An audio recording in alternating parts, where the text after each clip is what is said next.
প্রচন্ড শীতের রাত, উনি সফরে বেরিয়েছেন হাদিস কালেকশনের জন্য। উনি মাগরিবের নামাজ, এশারের নামাজ পড়ে একটা মসজিদে শুয়ে পড়লেন, আর শুয়ে শুয়ে হাদিস পড়তেছেন, আর মনে মনে ভাবলেন রাতটা মসজিদে কাটায় দেয়। কিন্তু দারোয়ান এসে বলে মসজিদে থাকতে পারবেন না, ওঠেন। উনি যে আহমদ ইবনে হাম্বল এটা চিনে নাই, কাঁথা গুছিয়ে হাদিসের কিতাব নিয়ে কাঁধের মধ্যে ব্যাগ নিয়ে মসজিদ থেকে বেরোয় গেলেন। কি আর করবেন, প্রচন্ড শীত, আর কাঁপতেছেন বুড়ো মানুষ। পথিমধ্যে দেখলেন বাজার একজন খাব্বাজ, শাবুন খাব্বাজ, যুবক রুটি বিক্রেতা। সে রুটি বিক্রি করে। সে যে সালাম দিল, আসসালামু আলাইকুম। আহমদ ইবনে হাম্বল বলে, যুবক আমার যাওয়ার জায়গা নেই, সফরে বেরিয়েছি, খুব শীতে কষ্ট পাচ্ছি, রাতে যদি তোমার এই চুলা থেকে একটু আগুন পোহাই কোনো সমস্যা?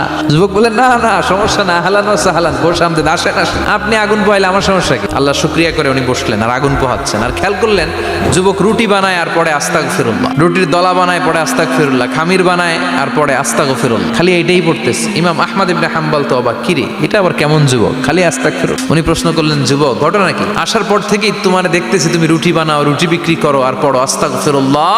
যুবক বলে, আস্তাগফিরুল্লাহ আমার সবচেয়ে বেশি পছন্দের আমল, আমি সব সময় আঠার মতো ইস্তেগফারের সাথে লেগে থাকি আর সব সময় পড়তে থাকি আস্তাগফিরুল্লাহ, আর এর বদৌলতে আল্লাহ আমারে মুস্তাজাবুদ দাওয়া বানিয়ে দিয়েছে। আহমদ ইবনে হাম্বল তো অবাক, তুমি মুস্তাজাবুদ দাওয়া, রুটিওয়ালা?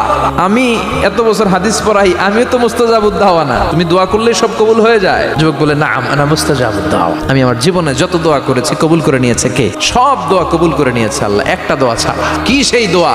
যুবক এবার বলতে শুরু করলো, আমার জীবনে যে দোয়াটা আল্লাহ কবুল করে নাই সেটা হচ্ছে আমি আল্লাহর কাছে অনেক চেয়েছি, অনেক দোয়া করেছে যে আল্লাহ, শুনেছি এই জামানার সবচেয়ে বড় মুহাদ্দিস, তার নাম নাকি ইমাম আহমদ ইবনে হাম্বল, আল্লাহ তোমার কাছে আমার চাওয়া আমি যেন এই ইমাম আহমদ ইবনে হাম্বলরে দেখে মরতে পারি।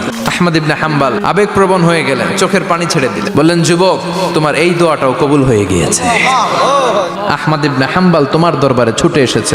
যুবক চোখের পানি ছেড়ে দেয়। যুবক চিৎকার মেরে ইমাম আহমদ ইবনে হাম্বলকে জড়িয়ে ধরে, হাতে হাত রেখে মুসাফা করে, কপালের মধ্যে চুমু খায়, আর আল্লাহর শুকরিয়া করে বলে, ও ইমাম, আসলে এই দোয়াটাও আল্লাহ আজকে কবুল করে নিল। আমাদের গল্পটি আজকে কেমন লাগলো প্লিজ আমাদেরকে কমেন্ট করে জানাবেন। ফেসবুক থেকে দেখে থাকলে অবশ্যই ফলো দিয়ে সাথে থাকবেন, ইউটিউব থেকে দেখে থাকলে অবশ্যই সাবস্ক্রাইব করে সাথে থাকবেন। আপনারা কোন ধরনের গল্প পছন্দ করেন কমেন্ট করে জানাবেন।